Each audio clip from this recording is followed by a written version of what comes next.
To let you know, my name is Muleleki Lidimu. I'm in the department. I'm particularly working with the youth sector. I used to be working under target groups, which in the department, target groups is defined as young people, persons with disability, women, children, and senior citizens. So I'm no longer doing senior citizens, I'm no longer working with women, I'm no longer working with persons with disabilities. I'm a new and young person. I work with the youth. So yeah, it's quite they are quite an interesting sector, quite a sad sector at the same time because of our inability to really, they're a moving target. We haven't been able as government, as bureaucrats, counting myself, to really reach their needs. So with COVID, it even became quite bad. They've been the worst affected, young people have been the worst affected, followed by women by COVID. The effects of COVID have been people that got laid off in most cases were those people that became caregivers were mostly women or partners that are playing the role of women. If you talk about a non-homogeneous society of including gay people. So with that, we found that, yeah, mainly young people, women and caregivers were the ones that got affected. Some more than 12 slides. Can I just find out, is everyone here from the arts sector? Arts and heritage and culture? Yes. Okay. Just making sure that I'm talking to the converted or maybe the Philistines, so to say. So I'll go through all of those things that are nice to have, legislative and policy framework, some key issues. I've added 2 slides, you'll forgive me. And Andre told me that this will be more of a conversation rather than a lecture in front of you, a lecturer. So basically, there has been an awareness that the cultural industries have got quite a great potential to contribute to both economic and social development. In about, I think, 1998, yes, we did the the SIGS, as it was called. The then director in the department was a guy called Stephen Sack. So out of that, there was then this thing of putting through the SIGS, having to let the arts or the creative industries be part of economic drivers. Currently, we are fighting as a department within the spaces of what government has put as clusters. There's what is called social cluster, which is then crime prevention cluster will be police, will be the courts, and they'll be part of that. Social cluster is social development, Department of Health, Department of Education. But you're saying we wanting to count ourselves in 2 legs, that one leg is social cluster, one leg is economic cluster. We should be talking with DTI. As you see, part of what we've developed recently has been we have what is called the master plan, which will be the blueprint of how we want the creative industries to be developed in South Africa. The master plan is Inwat. It's a Inwat. Are we following? I hope that Anzo Teta called Nigeria so that's about or perhaps some states and Africans. $0 can make up stuff.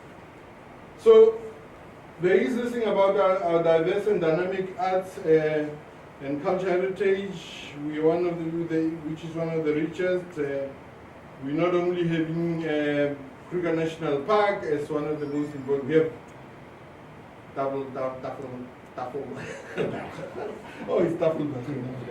Table Mountain as one of the 7 wonders. We have Robben Island as some of those things that are there. So there is this thing about our ability through the creative industries to look at generating significant economic activity and social benefits for the nation. So I don't want to talk a lot about we all know that we have been, like I'm saying, the battle that is being undertaken now by the minister is for us to be taken seriously.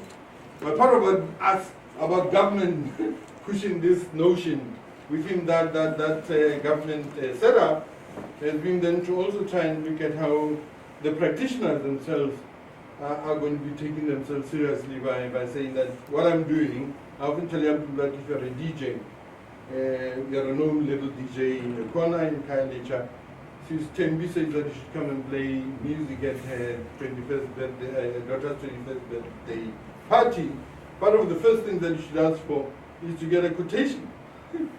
And ask for to give you, give her a quotation and say, I'll DJ from what, 6 to what, midnight? Yeah, I can do 6 to midnight. My price is 4,000. My price is 1,500 rands. And then she say, wow, such a lot of money. Then you say, well, that's what it is. How much are you willing to pay? Let's put it down. Okay, I'll go down to 1.2. It's still a lot of money. Okay, I'll go down to 1,000. That's all that's my fee. Then I often tell the when you get there, you don't get, if you drink, don't drink. If you drink, don't drink until after the gig. You're at work. Do that at work. So that I've also somewhat instilled in some of the young people that I've worked with. There's a poet called Khabelwa Makgokgodi. He's a poet. Got invited to Switzerland to a festival of spoken word as a poet. And part of what I said to him is, I said to him, what are your next steps? There's an invitation, what do you do? So part of what I said is, tell them what you want on your stage, first of all. Bottled water, 3 towels. You want to stay in a hotel, at least 3-star hotel. You don't want to sleep on someone's couch because you're from Africa. You want to arrive 2 days before, you leave 2 days later. Those are your terms. And once you start to write that and you start to have that written down, then you can call yourself, you can be an economic person, you can be a person that is there to make money. So we have these strategic things, strategic objectives, which is another term again about what it is that we intend to do. Why do you do what you want to do? So we want to develop the creativity of target groups as an essential life skill. We want to support their arts practice and build careers in the arts, culture, and heritage sector. We want to strengthen the professional arts cultural organizations, the cultural organizations, professional arts and cultural organizations to support target groups' participation in the arts, culture, and heritage. Under professional, for instance, if you look at what we're doing with the Cape Town Jazz, which is one of the things that we are funding. We funded the Cape Town Carnival. So there are people that are marketers that are doing other things that are professional. They are professional artists. Cape Town Jazz Cape Town Carnival for a long time. When I was involved with it, we even had people from the home of Carnival, Brazil. So they came down, and we also then had seamstresses that were working in the background to make the costumes. They've been trained in seamstresses in factories, but then we got them to do this work. So the cultural organizations, yes, it was always a thing that they should really get cultural organizations that are there. So in fact, the reason that we still are, by the way, are supporting the Cape Town Carnival is because of that range of industries or even ordinary people that it touches. From high schools, young girls and young boys from high school being part of the parade and feeling proud. The thing about various languages, the thing about various things that it takes. So that's what we do. Participate target groups in the creative industries and heritage in all provinces. We try to be in all provinces as a national department.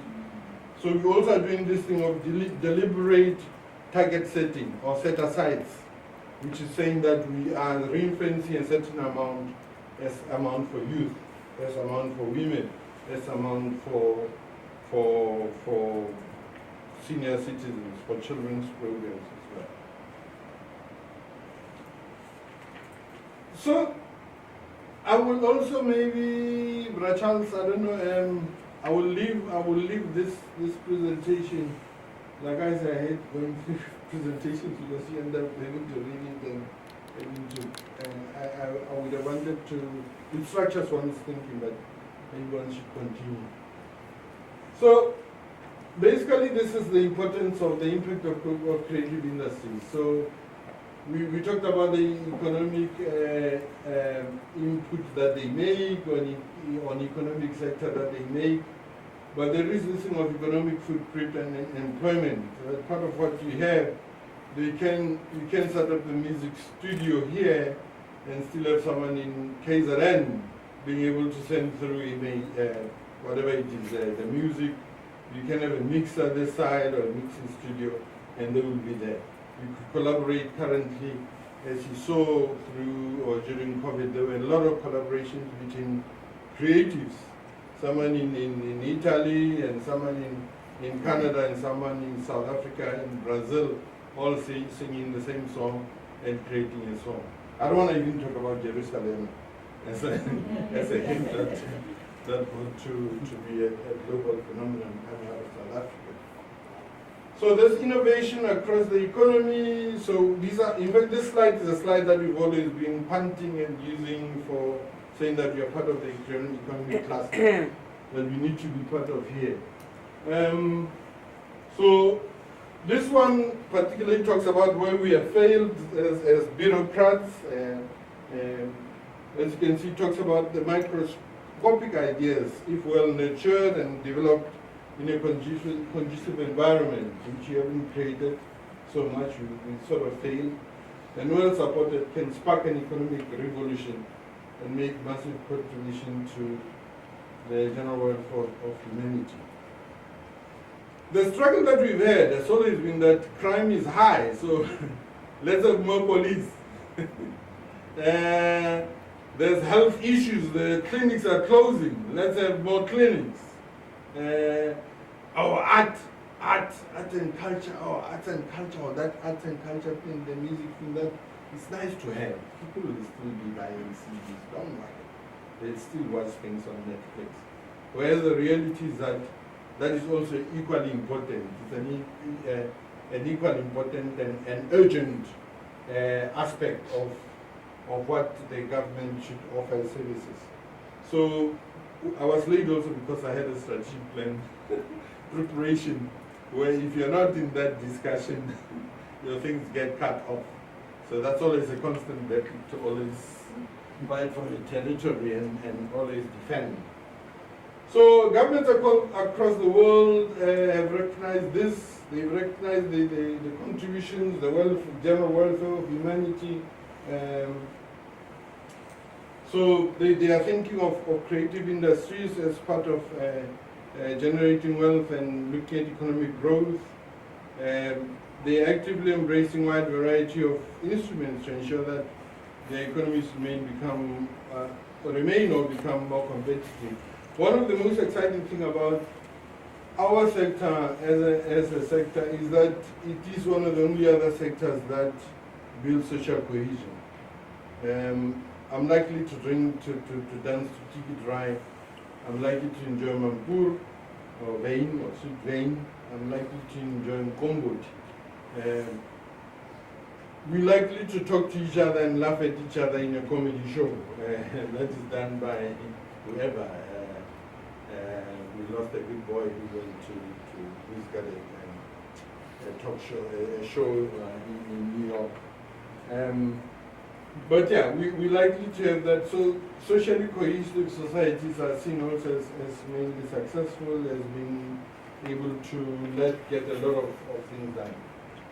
So the laws that we use in what we do are these laws. I've highlighted a few that I think we will talk about, might be talked about today. The Cultural Promotions Act, you can see still 1983, but remains as an important act.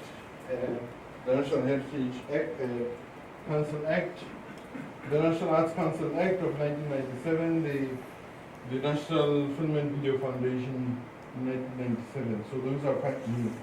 But then, young people in this room, I'll say to you the bullet number 4, that should be your Bible, that should be your armor, it should be you're on to go to public protector. We don't know. Well, we don't have public protector at the moment, but hopefully there'll be a new one that will be not biased. But part of what I often tell young people is that that's your Bible, that's your instrument. You can take government to court using one of the clauses in there. But there are specific clauses that are referring to sport, arts and culture, provision, facilities, things like facilities, programs, that they are a must. So the National Youth Policy, its current is 2020 to 2030. It's quite a long time for a policy in my view. It should have been 2020 to 2025, at least 5 years of a policy. But anyway, they made it to be up to 2030. So it is critical as young people that you look through it. I can't, off the cuff of my head, mention what it is.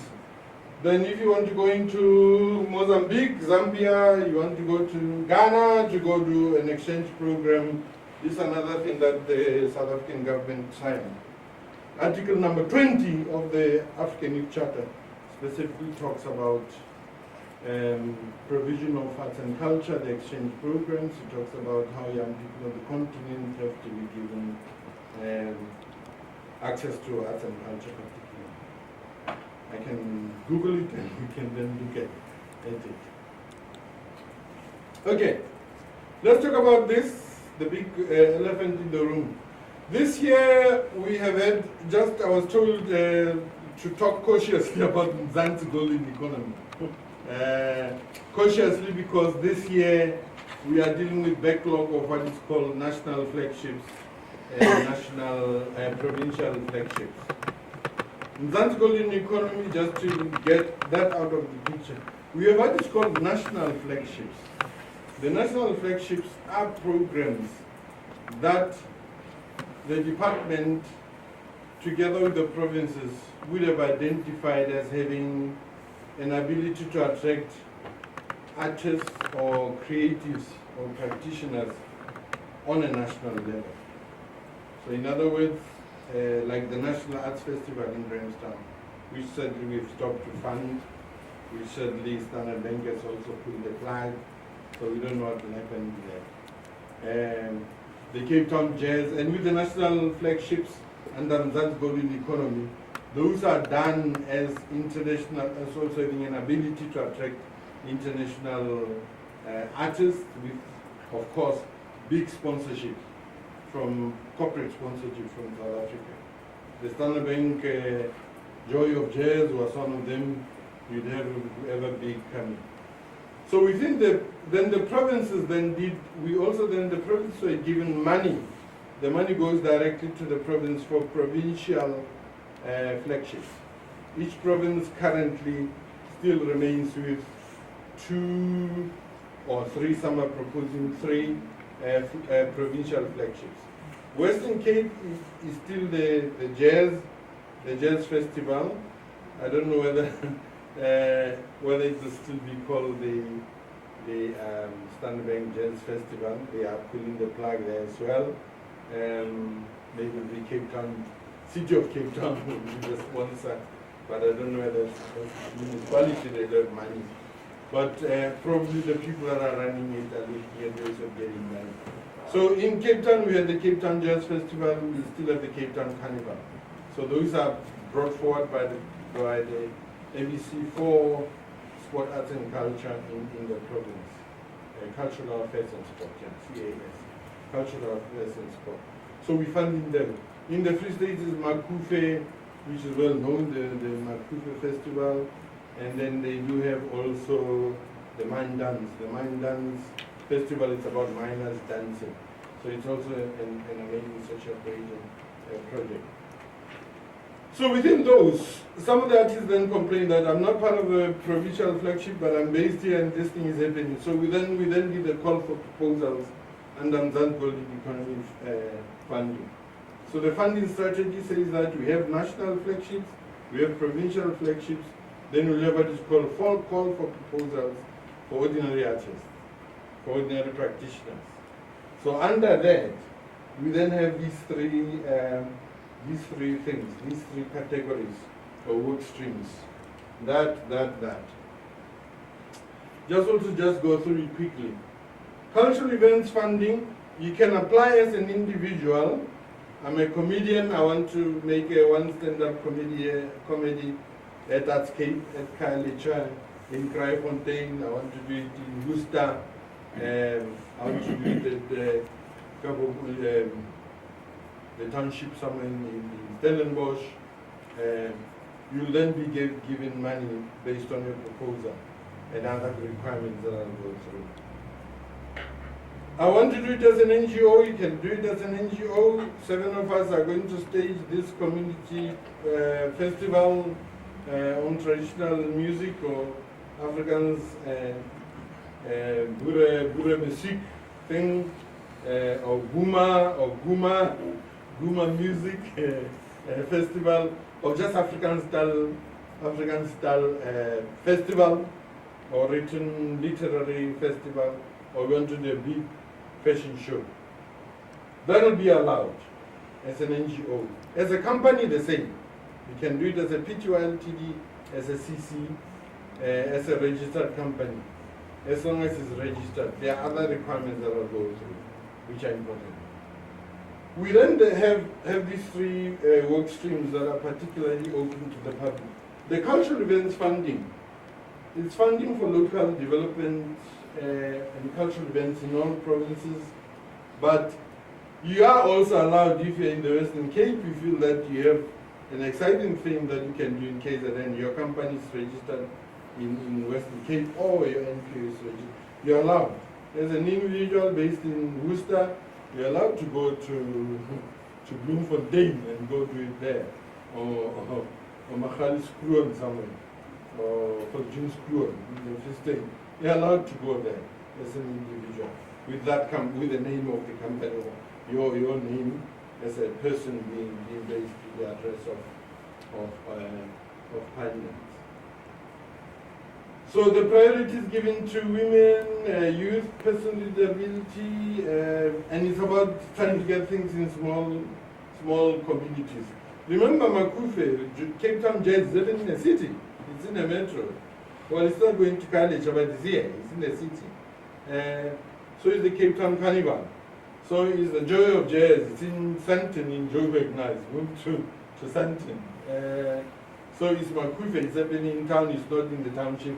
It's not even in Tabancho, which is the next town that's 40 km from there.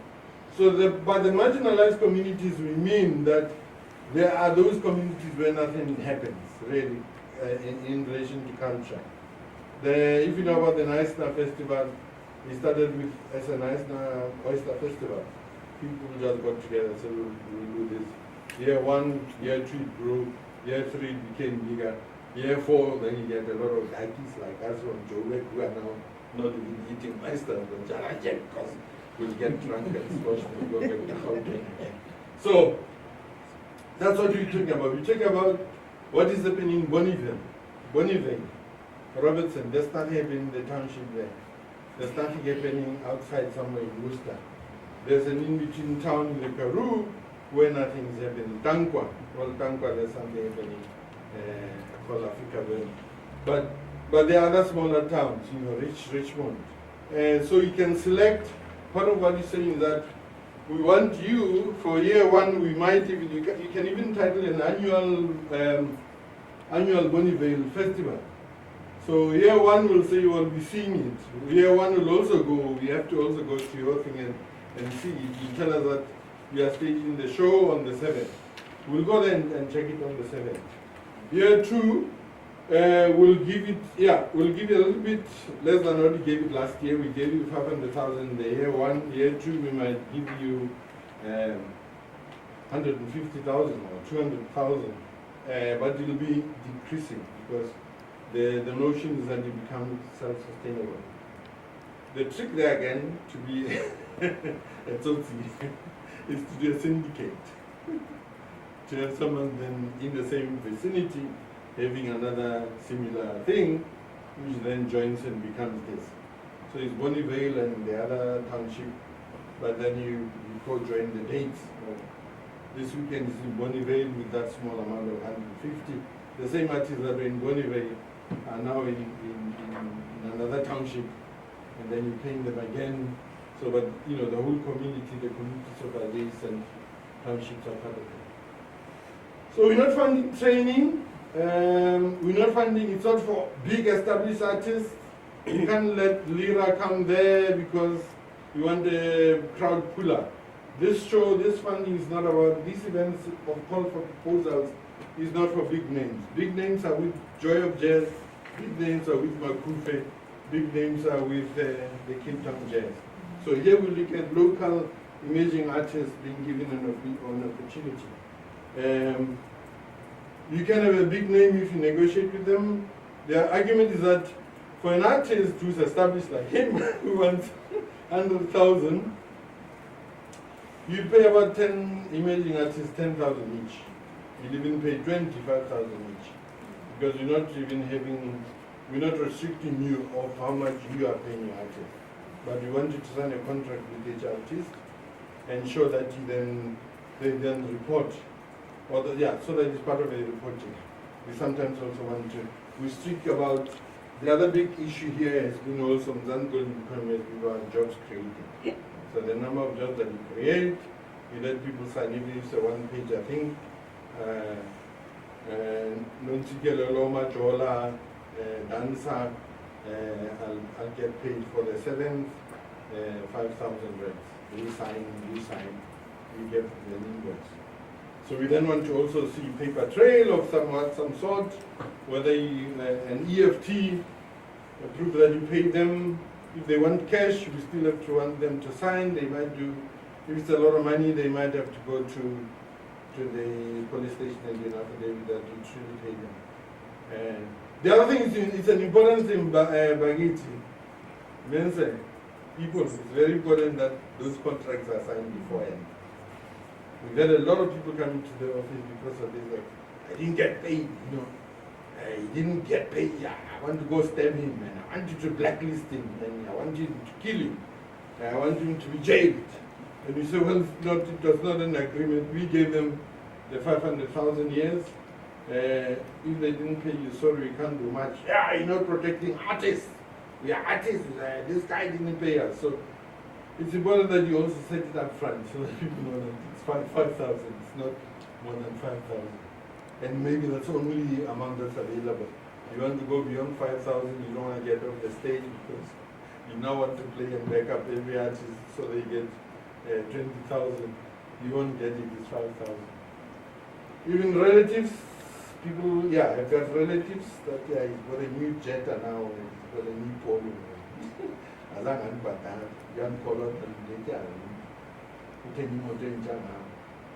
So all of that is what a new car we want that to end. So the last bullet point that is important one, please, folks. Where we are, we've had people coming into a community, set up a stage, rent the stadium from the municipality, the small stadium or the big stadium from the municipality. Set up a tent, artists perform, 7 of them, 2 of them are local, 14 are from Cape Town. They're all emerging artists, 14 that are emerging from Cape Town. Then everyone leaves. And we heard, there was a festival last week in the township. We want you as far as possible to try and use the whole town. If you have been to Graham Sanders Festival, Graham Sanders Festival, or the National Festival in Makanda, or the Graham Sanders Festival. You know that the high school there is being used, Graham High School is being used, someone's bar is being used, the hotel's bar is being used. There's a green market square where people can go and buy things, where there's beer and food thing with my keys, and you can buy craft there. But every other piece of the place of Grahamstown, in a little space, every little space is being used for something. A space that's this big, that is a Methodist church hall, can be used for a debate, can be used for poetry, can be used for book reading. So we want you to look at using all of the community. Your security guards should be retired men or even ladies. They can be security guard. We just buy them 20 rand dips that are reflective, and they are shown as they help people to park their cars, they look after their cars. Someone like that who's a pensioner who's not getting any ends meet, if you give them 600 rands for the day, you give them 1,200 rands, then for 2 days, they'll be happy, they appreciate it. So,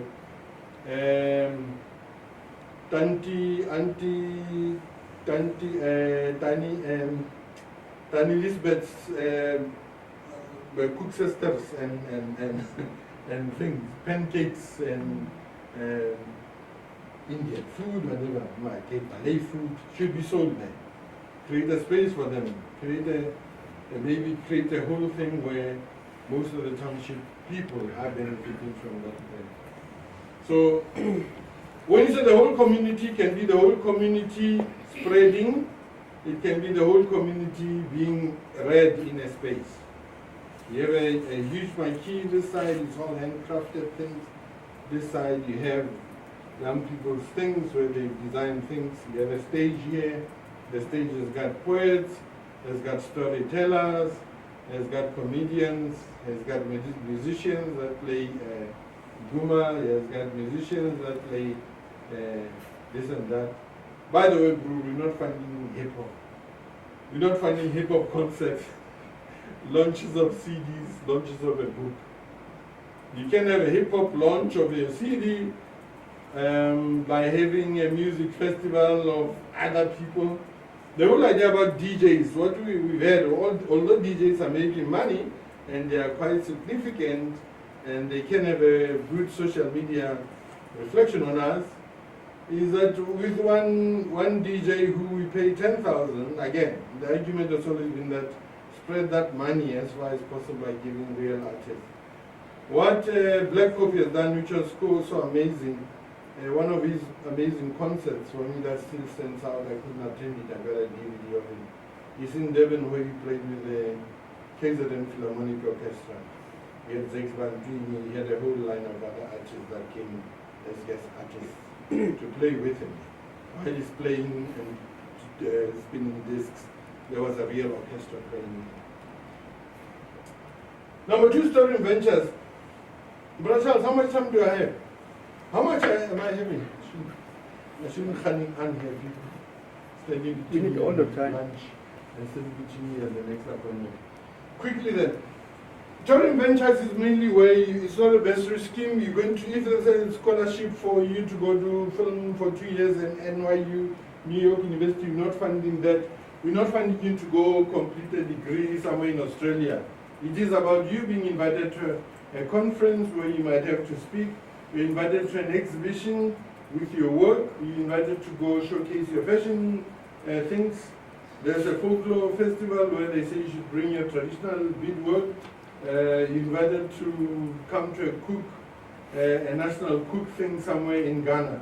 That's what we will fund you. We also are funding outward projects. We're not funding you to do a touring venture of touring from Worcester to Paarl, from Paarl to Cape Town to Bloom, or from here to go to Gramsana's Festival. It is about continental, where you want to go outside of country. The catch is that we need you to make your own research. You want to go to that, you want to go sing at that conference, talk at that conference, present your book at that conference, start to do your research, let the people invite you. We need an invitation letter from them. We don't want a letter from James, who you had on Facebook. He kind of like digs you, he kind of like saw your work, and I think that your work is amazing. You gotta come over to New York. And you find that it's human trafficking, you find that it's romantic, and it's not really about what we are finding here. So, we want to know that James has got a company, has got a credible festival that you've been invited to, so that you then represent South Africa.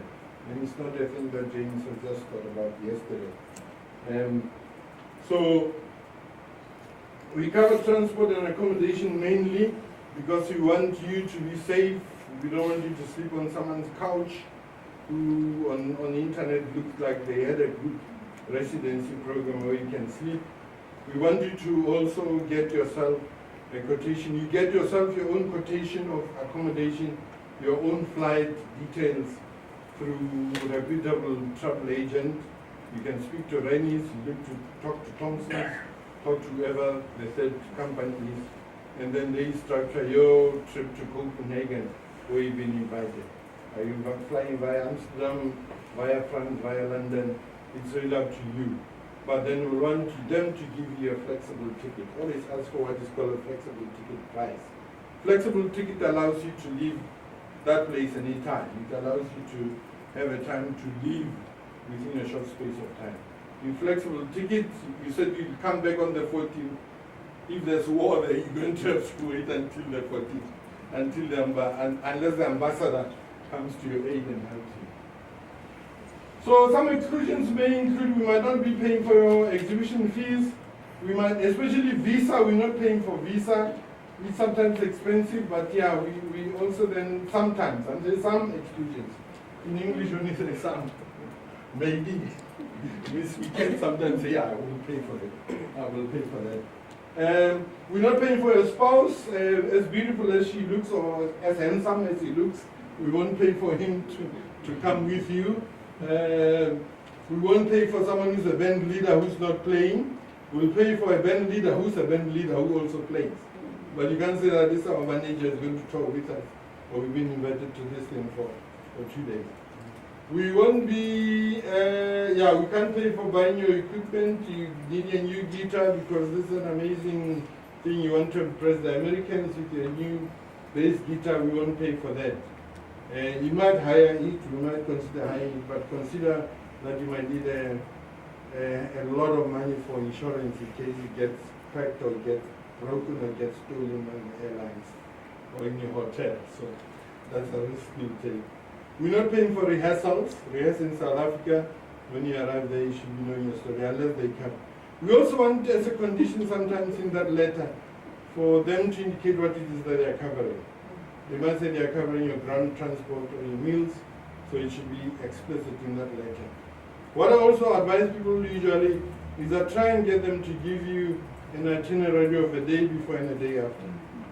If it's not an itinerary, you tell us that, oh yeah, the conference starts on the 7th, I'm talking on the 7th, and I want to arrive on the 6th. We won't give you that we won't approve your accommodation thing because it's an extra day that is not mentioned in the program. But if they say it's good for you to arrive on the 6th we have a sightseeing, and then on the last day of the conference, on the 9th, you are free to do, we suggest that you go see this museum, you go see this particular thing of musicians which is of interest to you on the 10th. So we'll pay up to the 10th because it's included in the letter that is submitting your application. There also is Public Art Development Program, which is just really creating public art. One of the greatest things that has happened in the city that also is struggling, is infecting the city. I don't know how many of you have seen it. It was a public art program that we funded, which also again took over most of the city bound. And there were events and artists that selected certain spots to create, work and perform. And so it was one of the most amazing things. So it's about animating spaces, it's about, sometimes it includes upgrading of parks in the townships or where you stay. You want that park to be upgraded with artistic things. You want to now paint and have a big mural. An amazing one that I did in Gauteng at the time that I was managing this was about a park that had been taken over by young people that were into drugs. So the local community, there was a church nearby. The owners of the houses that were there also took heed and became part of the group.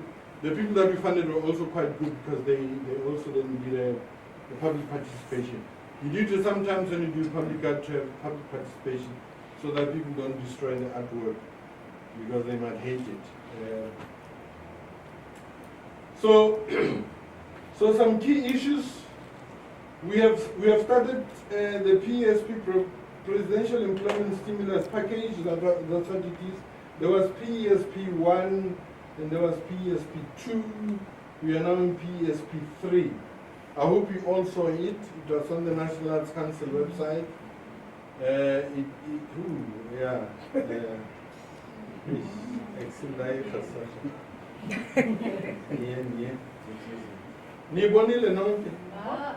Yes.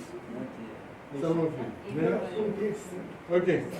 What it was, it's actually about applying for they said, well, what the first one, according to the slide, they said by the end of September you should be knowing, they'll be doing the outcome. But what it is, it's about creation of jobs for a period of about 3 months or 4 months. It's about a number of jobs that you create in the creative industries. You can have, out of 100 jobs that you say you're creating, you can have 10 that are ancillary and support people. The documenting guy there with his camera, he can be your admin guy. Okay, I think this will be just cultural events I've talked about. The Trade Venture is invitational. Who can apply? The public art program artists can apply from anywhere. The diversity and innovative projects are supported and marginalized, like I said, are also important. Oh yeah, the other thing, the last bullet point that talks about skills transfer, will ideally want you to also demonstrate that you're going to be really giving, you're going to be through that project transferring skills. So part of the transfer of skills is not necessarily to be someone in a created skill, where they get a 5, they get an NQ of 5 skill. But they now know how to paint, they now feel confident to paint, they are now feeling confident to do a mural. They are confident to sing in public. So the PSP, we had about 3 entities that are running it. The National Arts Council, the National Film and Video Foundation, as well as BASA, Business and Arts South Africa. So BASA specifically, as they had proposals that are about creating new job opportunities in the creative, cultural and creative industries sector. So where we are, they are running that as their thing, but the money came through the department. We wrote the proposal to National Treasury, they gave us 190 million. That 190 million then is being distributed to them to then run on our behalf, because we are slightly bad at doing this thing. They have the infrastructure to it. So, as a condition, I think National Arts Council, they did mention this. You create 200 jobs, they'll give you 3 million. So, the 300 jobs also, the other thing that should have been clear in my view, when they were doing this, part of their criteria should have been to include how much can you pay, what is the salary. But in the previous PSPs, people got paid 3.5 per month for 3 months, 3.5 for 4 months, 5,000 as a max for 4 months. Whether you are senior or not, the salary or the stipend will then fly. So some of you that have applied, when maybe get feedback that maybe they like it, you need to revise your budget, do think about those along those lines. We then for this year we had target groups funding. It's been done particularly for women, children, persons with disability, and senior citizens by another section. I'm no longer part of that. They have said that for this year also there has been a backlog. We've had backlogs, people, mainly what we're trying to clean is that the Auditor General said constitutionally, if you have signed a contract that says to you, you're going to receive 500,000, the department gives you the first tranche of that 500,000. And the first tranche will be probably less 50,000, 450 you get up front. 50,000 is when you have reported. You do the last report, then you will receive the last 50,000. We thought that by breaking the 500 into 3 pieces, the sector had complained that I can't do much. If I apply for 500,000, you give me 250,000, you give me 200 later, then you give me another 50 later. It really doesn't work for us. Hence we then resorted to 90-10. 90%, like I'm saying, 500,000, 90% will be 450. Then the 10%, which is 50,000, we withhold until reported. So a lot of people have not reported, and a lot of, especially big players, have not reported. They've taken us to the public protector. So as such, some of this money that was supposed to be available this year might have to go towards paying those people that are now have made the claimants and litigation. We beg as government to really fight against litigation, except if the minister alone didn't take into court and fighting alone. But usually, as a department, if it's a massive thing, it's been difficult to maintain. So the MGE funding, like I said, is being canned so that we also pay that. Venture capital fund, we are looking for a new service provider. What it is like almost a bank. It's going to be the capital funding for you to start up your business or to actually upscale the business that you already have. You have a little fashion company, you have hired 20 people, or you've hired 7 people. You now want to have new machines. You now have a bigger client base, and your business plan has also shown that your books and things have shown it's quite intensive. What they are looking for there is quite intensive. So they look for a track record of a company and the growth trajectory or the potential of the company to now become bigger. And then you present the business plan, and then they look at, there's a panel that assesses it. So at the moment, the venture capital has got about, I think it's 94 million. Of that 94 million, people can get 3 million, 7 million, 8 million, 2 million because of what you are presenting. So it is a thing that currently we need to get a service provider who has a capacity to manage the 74 million and be able to manage, it's almost like a loan. Remember, I must also warn you, yeah, it's like a loan. You get 2 million over 2 years or 2 million over 18 months, but you're now going to then be upscaling this company. Hence, I'm saying that the assessment on your business plan will tell them that it's bankable.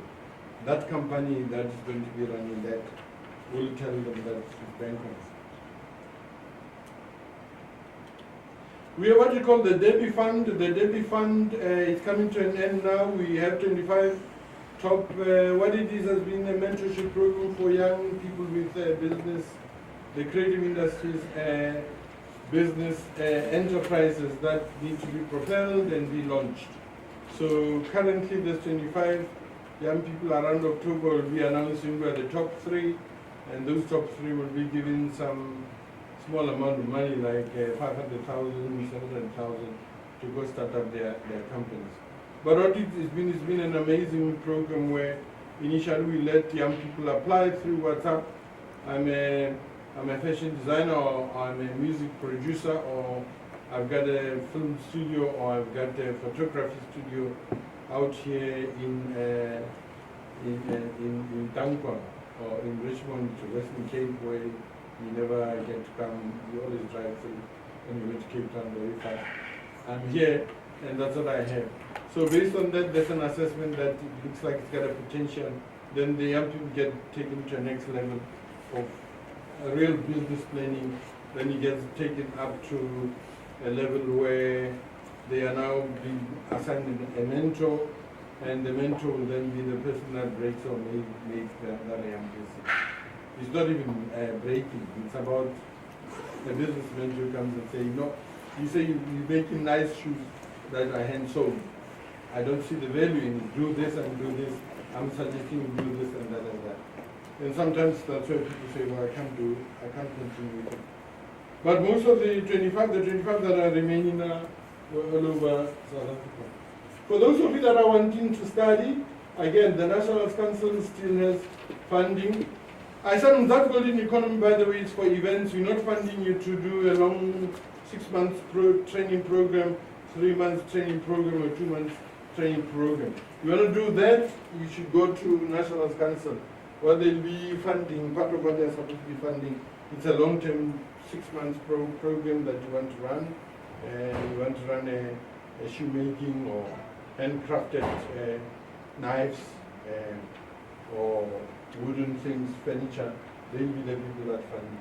The National Film and Video Foundation, and both of them are also offering bursaries. That's why I'm mentioning them again here. It's because they also are offering even those bursaries to go finish up that degree in Masters in Film Technology at University, New York University. They'll give you money for that. The same will be the National Film and Video Foundation. What the two have been saying about overseas, National Arts Council and National Film and Video Foundation, what they've said about overseas training has been that if it's not offered in South Africa by UCT, by Rhodes, by whichever other university in South Africa, you then can, if it's not offered, yes, you might go. If it's offered in South Africa, do it in South Africa. You go into Europe where it's a euro currency, for you to do that film thing is 10,000 euro, which is translated into about 100,000. No, 10,000, yeah. That multiplied by 10.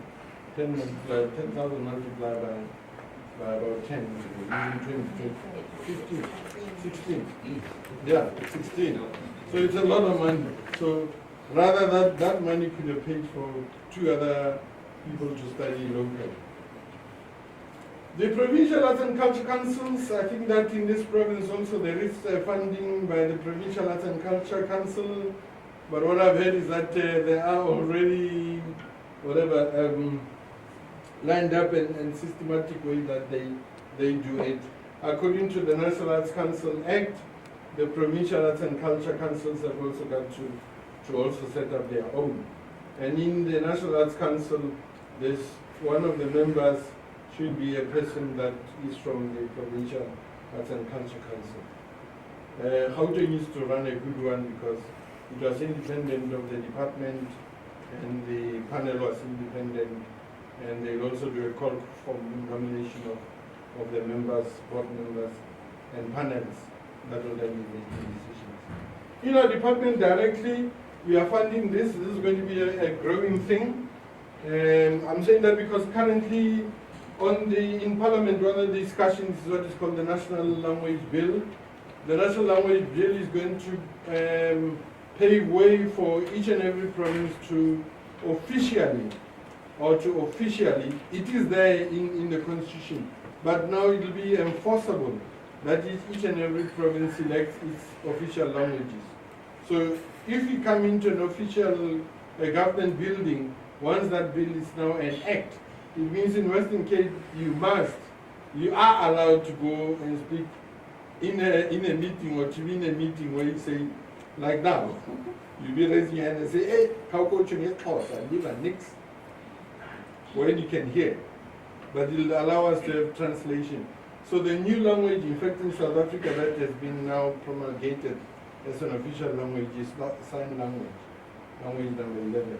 So Western Cape will select which are the 3 languages. Currently is English, Xhosa, and Afrikaans, and sign language. So we are encouraging a lot of young people to take this bursary so that they become those experts. They become, each department, get placed in the department. I'm an Xhosa expert, so I'll work in the Department of Health and be able to, not only at clinics, but I'll also be in an administrative bureaucratic office. So currently we are translating documents. Someone can write currently to the president in CPAD because they speak CPAD. And what we need to be doing as an official letter, we need as a department to translate it for the presidency as one of the official languages of the country, translate it to English. You have a right to write to the president in Afrikaans, and our job will be to translate that letter and give you the response in Afrikaans and give you the response in this course. So it is a big bursary, it is there, it covers a lot of things, books, tuition, for those of you that are wanting to study languages. The heritage sector development, very interesting. New areas that are there.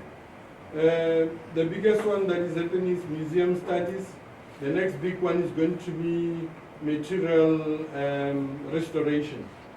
Your job is just to look after paper, and you work in museums that we have, maybe as a national thing, as a consultant. Cloth, the cloth restorer, you're restoring those dresses that were made in 1608. You restore them to their original thing. That's your job. You know how to do that. You also then do that not only for government departments or for museums, but you also can do it in your private capacity.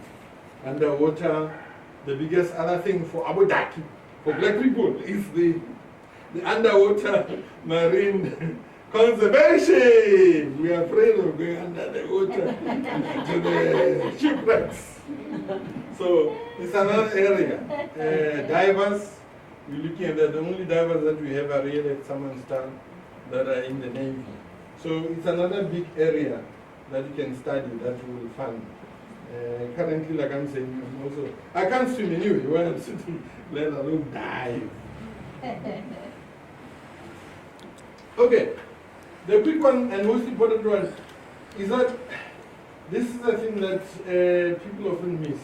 Number one, completely filled prescribed form.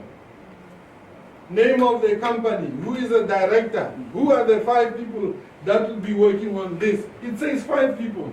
There are 5 slots or 7 slots. At least fill 5 people. Monde, Jacob, Peter, Vicky, Kule, ID number, cell number. If it's wanted, let's do that. Address. Don't say EMS above. Assume that your box, the PO box 447. The other address, when you say physical, 24 Marine Parade Street, Blue Box Strand, 007 so. People then often leave that. You leave that and people then cancel that. When the panel looks at that, your form gets cancelled. There's a discussion, page 7 is missing, you don't see where this thing is happening. It's wasting our time. Don't do that. When we get applications, by the way, Cape Town and Western Cape, it's about this much from the floor. Joburg a bit higher, Durban a bit lower. The rest of the country, little things. That's how much you get.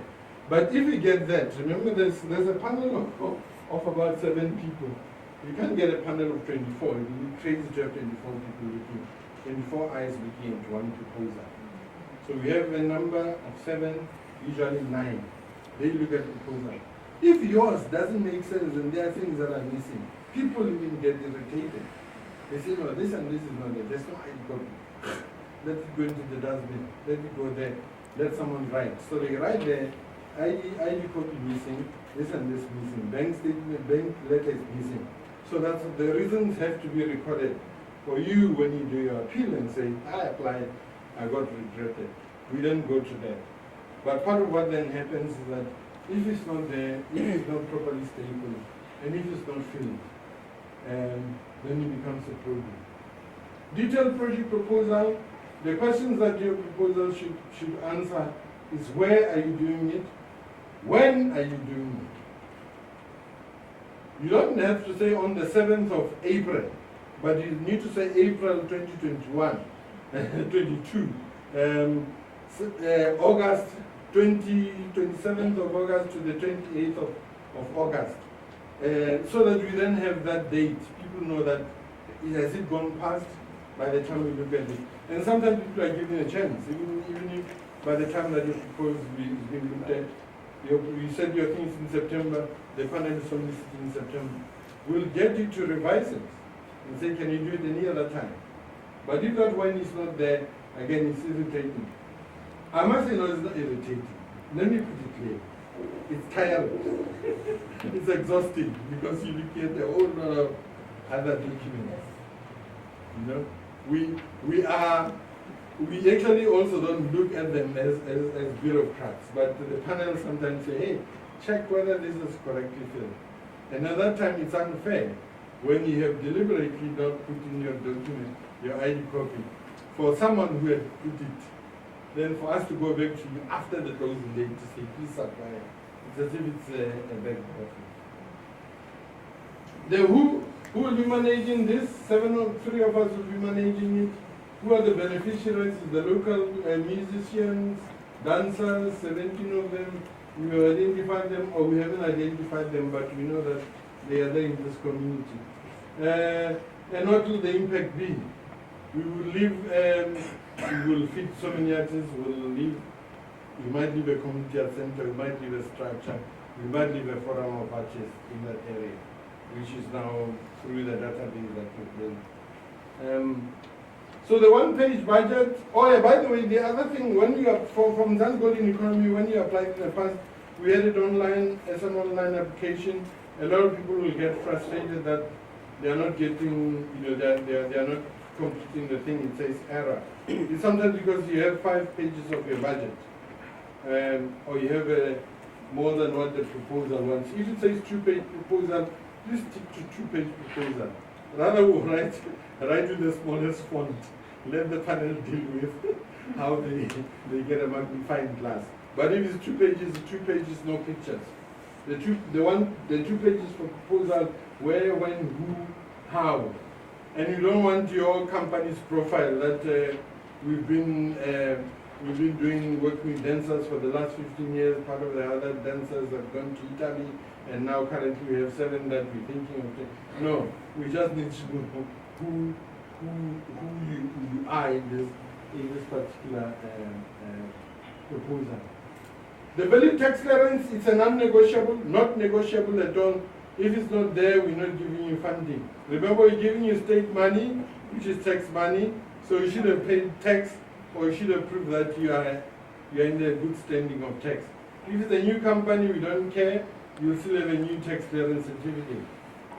Immediately after you register the new company, you get a new tax clearance certificate, which shows that you do have that. And by the way, currently we know that SARS doesn't give you, it gives you a PIN-based tax clearance certificate. We want you to look at a verified version of that, please. So in other words, you let someone else who's got an e-filing at SARS to then punch in the PIN and punch in the thing, then it will produce the verified certificate. That's what you're looking for. And always look for certificate of good standing and not of tender. Because when you want to it's not the one for tender. You're applying for tender. The valid non-profit organization certificate, the NPO certificate, that's written the name of the company and the NPO number. Non-profit company, we can have that, non-private company certificate or NPC, but it's still non-profit company, which also is registered through CPIC or CPRO, as it used to be called, or we want your company certificate. So the company certificate is that that's got blue lines in it. It says that trading as or whatever. We want that to be part of it. The letter of authority, again, another thing that people forget. The letter of authority says that we, the undersigned, hereby appoint Mulele Kilidimu as a project manager for Bonneville, annual Bonneville Festival, Arts Festival. And then a majority of directors of that company. If there's 7 of you, at least 4 of you will sign and appoint Mulele Kilidimu. That letter has to be signed by the other members and the member that's accepted. In fact, the member that, if you appoint me, I don't even necessarily need to sign, but the other people have to sign. It's got to be on a letterhead. If you don't have a letterhead, create a letterhead that looks, have a bigger font of the name of your NGO, make it bigger. It doesn't have to be fancy, and we know that comes from there. The certified copy of South African ID, we want that. The stamp should not be more than 6 months. It should be under 6 months. It shouldn't have been stamped 6 months from the time that you apply. So please get it under consideration that evening before you scan and apply. Applicants must be submitted before closing date. And I've done a warning there. The online system that we have chosen together with NHC is an online system that gets used by everyone and every other department in government. The municipality, someone in Oudtshoorn is checking their electricity account, they use that. Someone who's applied for their ID last week will use that same system. Someone who wants a death certificate of their aunt who passed on last week, they'll use the same certificate, the same website. The best time is to go onto the website 11 at night, midnight, 2 a.m., 1 a.m., they say you're retired. Yeah, lawyer. Yeah, reaching person, what I you can complete all someone who's your jealous partner might say you're checking some girl overseas or some man overseas. That's the best time to go because it's low traffic. There's no traffic at all on those sites. On the last day, South Africans say that I'm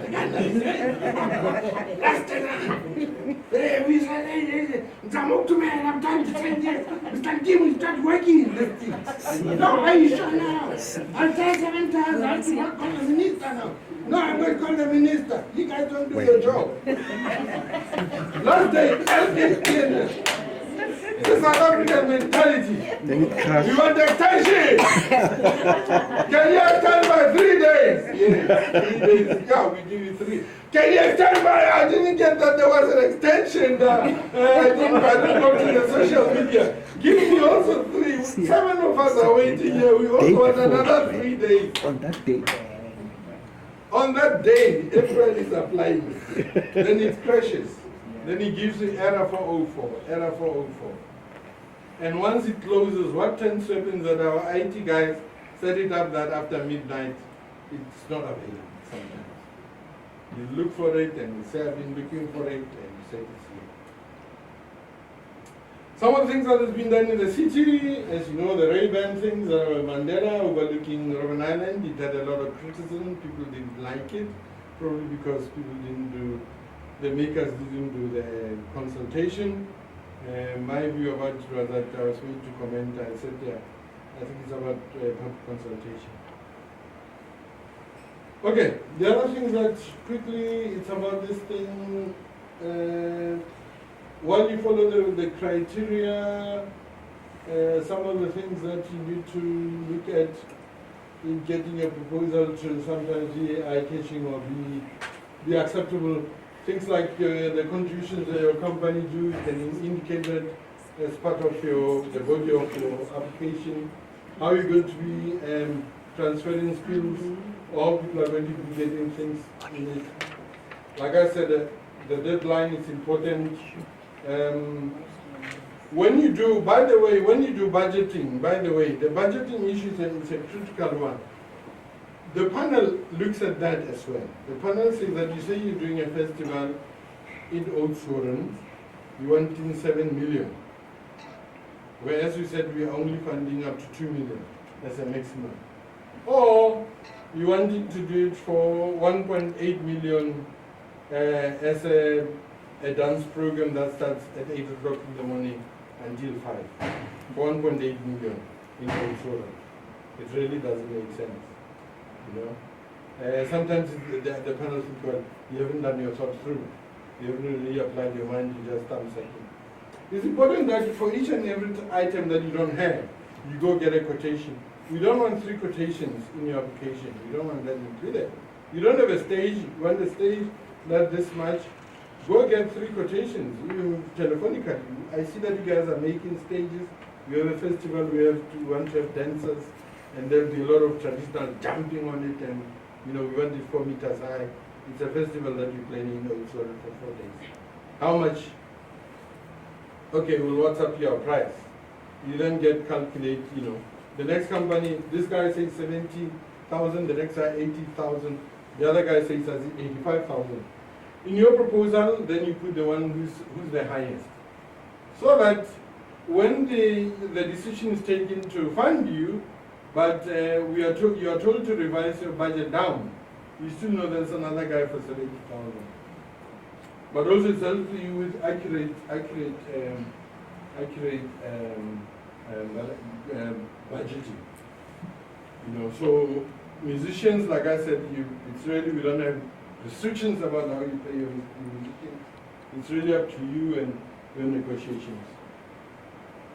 We also say that, think about, what you often say is that, yeah, you're allowed to do 10%, you calculate everything, is 450, what is the 10% of 450? 45,000. So your budget then becomes 495,000 because of the 45,000 of your 10%. You can work it up to 15%, but what the department is currently doing, we're doing 10%. We give you 10% project management fees. So the other funding things I've also just included because of other people. You don't necessarily also just apply to government, I'm hoping, but you don't only wait for us because we might be disappointed. The new government can come in. Just say we're only funding votes for the next 20 years. Artists must suffer. They just continue to make music. So these are some of the things that I've just added for other proposals where some people miss out the covering letter.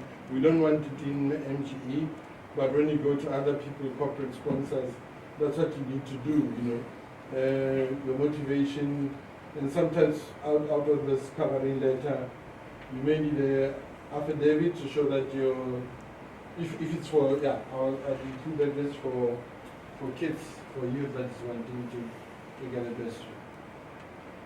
Your project proposal, the implementation plan, how will you execute the plan is quite important. Section C, it's about your detailed budget breakdown.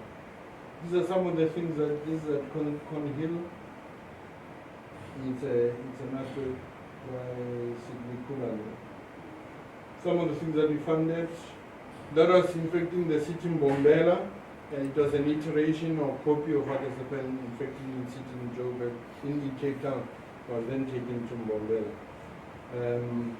The tree bombing, I see that there's been one that's done now in the city. It's another big thing. This was an amazing project for this union in a small town in KZN called Dundee. So they were quite grateful. But they then transferred as, sorry to call them old ladies, but as old ladies who are doing crocheting, transfer the skill to young guys. And some of the young guys then started to make jackets and amazing design clothing out of that. Young boys. Because, you can't crochet, it's not something, it's a girl's thing. But then it became quite exciting for them to gain that new skill.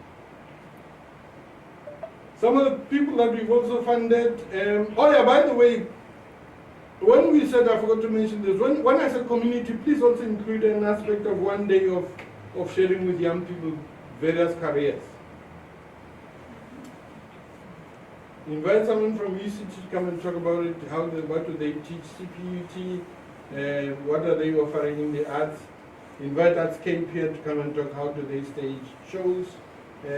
Just a nice career day, morning until afternoon, light lunch. That also can be worked into part of what we fund for you to have that. It's part of an exciting way of doing skills transfer. It's very soft skills, it's not really skills where someone will work, but at least they know, I do know that I can become a fashion designer. You target high schools, 7 high schools in the area, you get minibuses or whatever means of transport for them to come through. You end up, you look at grade 11 and not 12, because some of the 12s have already made their decision that they're going to work at day or they're going to start a new family or they got a new business, then change their minds. This is an amazing picture that I just wanted to also round off with. She is a star. We cannot afford her in South Africa. She gets paid in euro. She is living in Italy. She's the best soprano ever. So you come out of South Africa. Her name is Pretty Yende. Born in a very small town called Iterative. When you say go to marginalized areas. Sang at a church thing, church concert thing. The people that were invited were including the white community. The madam of, or the employer of her mom as a domestic worker was there with her husband. They had this beautiful voice. Then they said, "Ooh, who is she?" Oh, she's working for Maria. Then, wow, we got to really look at how we can assist. She's got a beautiful voice. We think she can go far. Out of that, then I think came the father, the wife to the employer, the husband to the employer, then gave an opportunity to go to music classes. End up at UKZN Music School, left UKZN Music School, became a star. Became a world star now. We can't afford it. I must say that she's booked about 12 months in advance. You can't press a button and say, "Hey, pretty and they can come and perform at my wedding." They say, "What? Who are you?" They'll ask you in Italian. Pourquoi? What you want there to come and do? So she's unparalleled. She's just an amazing fairy tale story about it. Some of the other people that we funded in the past through a program that we have called the Emerging Creatives is this man. He's also done a lot, Ladiman Apollo. I just picked it up because of also the thing, part of what we have said, in fact, we've agreed on with the provinces was that there's a lot of events, cultural events that we funded that are about music. There's nothing about fashion. There's nothing about even indigenous-based fashion. Like he started looking at Xhosa beadwork, and out of that he came out with these beautiful things. You know her. JC's Queen Bee. Queen Bee has collected some of his work, and we know that he's got a thing in the Million Mile at the waterfront. It's part of competing Pringle and whatever. But it came out of this thing of a traditional thing where Xhosa young men that have gone to initiation school come wearing Pringle jerseys, and he said, "I can make my own." Again, he started crocheting, and again he started making jerseys as a guy. And then he started then taking on, and he became large scale, and he became a success after we showcased him at the Design Indaba during the Design Indaba conference. So he's now flying, he's making carpets now, he's making big carpets like this. Yeah, he's gone also. We can't afford it. He took on Zara. He took on a company called Zara, the fashion brand called Zara. That's him there. And that's a carpet that is designed as well. I was wanting to buy one. He's got a factory in Joburg. I wanted to buy one. He said, "No, we know each other, but it's 80. It's 40,000. It's just a piece this big." I said, "I'm trying to just 50. Let's get down to, 40. I'm running business here." In fact, in the city again, I thought I should localize this. In fact, in the city in Bombela, very young guys, Pantula dancers, but then in their choreography and in changing, the guy that did choreography, then added wings and things, then they changed the style somewhat, but it still remained an amazing Pantula dance. So anyway, these are the things. You know about COVID, it's still with us. It still has hit us. It still has left a lot of us in government. We still are reeling with budgets. Now we have Ukraine. It's also creating havoc related to supply chain, petrol things, as you know. I was quite amazed that cooking oil is now affected by the war in Ukraine, so very funny. But the next one is what government has come up with, and Minister Nkosazana Zuma is this district development model, where we are also looking at small towns. We are prioritizing small towns. The promotion of indigenous knowledge, Laduma, what you just saw, which is big work, sure. The African Youth Charter, we've got BRICS, which is very dominant at the moment. We haven't had an exchange. Currently, we're not commenting on what's happening in Ukraine because we're part of the BRICS bloc. but we do feel that you should also be looking at touring ventures, for instance, opportunities within the BRICS countries. There's still Brazil, which makes amazing stuff. There's still a lot of correlation that we can have with Brazil that we can learn from. China, it's about to attack Taiwan. Then we have South Africa, but also BRICS, which is the continent. So we're trying to work with DECO, the Department of International Relations and Cooperation.